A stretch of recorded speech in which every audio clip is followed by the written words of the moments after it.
Well, greetings, namaste, my friends. As you see, the weather has deteriorated quite significantly today. Door's going nuts and telling me to stop that. All right, stop that. I will do that right now by pushing that little button right there. It's a glorious day, summertime, right? Oh, and I'm not in the foreground because that's, my voice. If you can hear me, that's good. It's just absolutely beautiful out here today. I can sit here and watch the birds with my buddy Thor, and I can see that there's a dove that comes back and forth. He goes to the shed, and he comes back with a twig, and he's making that nest over there that his wife is actually roosting in. And so he's just, I guess, building the nest around. It's already got the eggs in it, and you can kind of see what the cardinals are up to, and it's very, very, very nice out here. So, anywho, just very calm, and it's just. Ah, I hear that dove out there doing his thing, the different one though.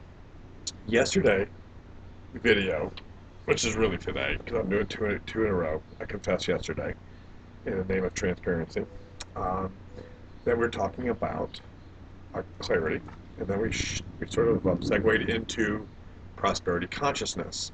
And I do believe that I mentioned Randy Gage's name. He was the first one, basically, to bring that whole concept of prosperity consciousness to light to me, and basically letting bringing letting me see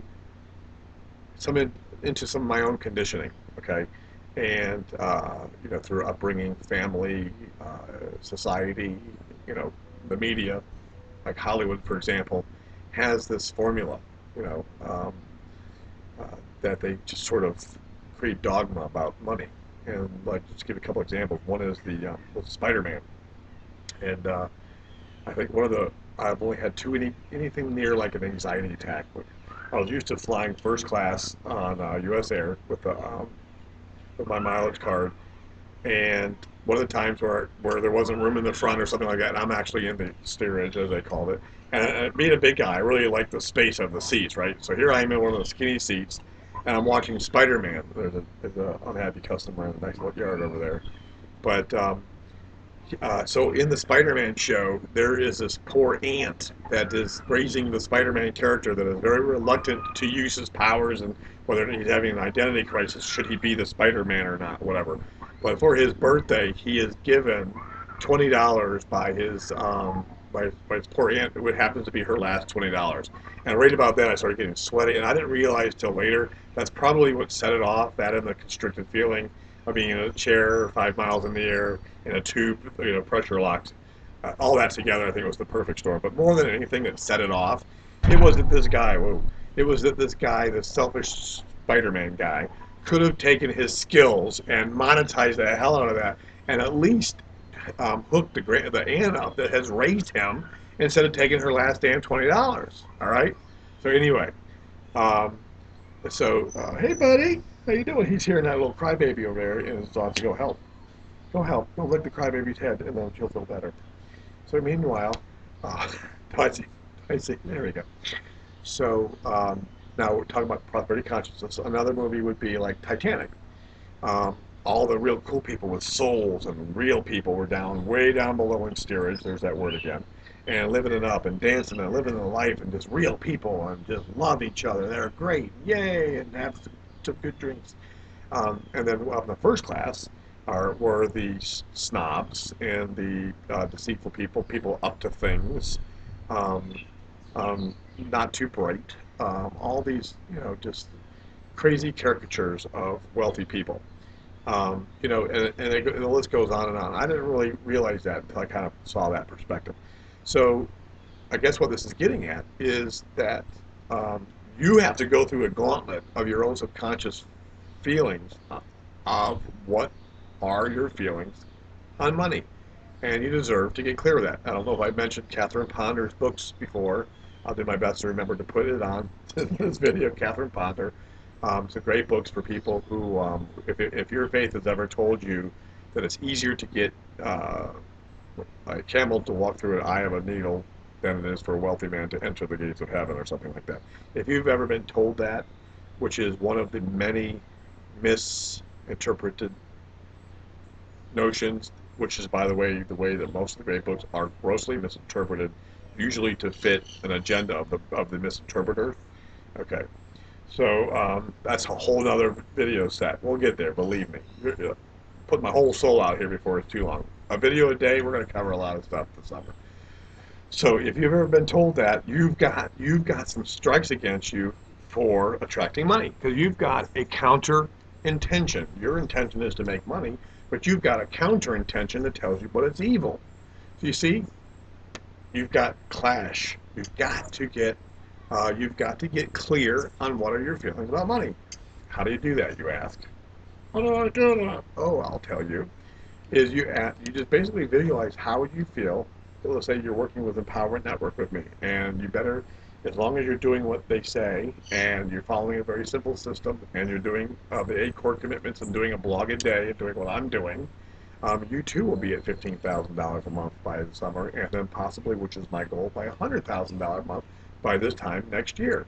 You tell me what system in the educational system or anything else or any college or anywhere else that you can honestly, realistically have the ability to move upwardly mobile as that. I defy you. Of course, there's a disclaimer that I will be, and many other people are making exceptional income, but that's not average because most people don't do anything. And if you do nothing, you make nothing. It's a very simple equation. And there, by the way, there are disclaimers and the money earned, oh, I forget what that word is, on each page. They are phenomenal. Moving back to the point, though, is that the equation for that is, as far as seeing what your thoughts are, is if you visualize, like, all of a sudden you see money coming in. How does that feel? Does it feel? Of course, it feels great, right? And all of a sudden, real quick, just say all of a sudden you've got you just get you have a $10,000 day. How do you feel? You're ecstatic, right? So you have to start visualizing how that would feel and then being okay with it. But as far as really getting into the deeper recesses about what your conditioning is, um, they say that your 5 closest friends or that you hang out with is the average of your income. So that's one thing. So if you go into a situation where you're starting to make more money, you're going to have a pull to keep you from doing that. There's going to be a social pull to keep you from doing that. So there's all kinds of things that were, from a social dogma perspective, um, uh, social economic strata um, aspect. So you just think about all those things, all those different forces that are at work. But basically, if you just come back to the formula or to the key that should um, help unlock your apprehension, whether it's conscious or subconscious, to making money, it is the formula of this. It's as follows: always give more service than you receive in compensation. That's it. So as long as you are rendering more services than whatever it is you're receiving, that's great. Sleep like a baby, and with that money, I'm sure you'll be generous. I'm sure, by the way, I'm a big fan of tithing. I used to think that was a racket, but tithing is you take 10%, just right off the bat, take 10% of all the money you make, and almost immediately do something nice for somebody.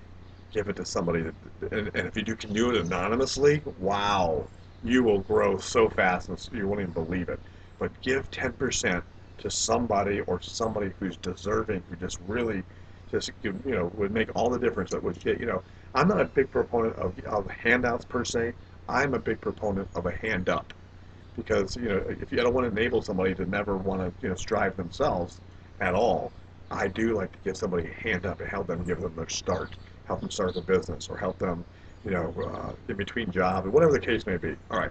So instead of going over time with my little speckles on here, just remember this: prepare to give more service than money you bring in. And with the Power Network, by the way, the service, the community, the training, the education is well beyond the price of admission. So you're safe there.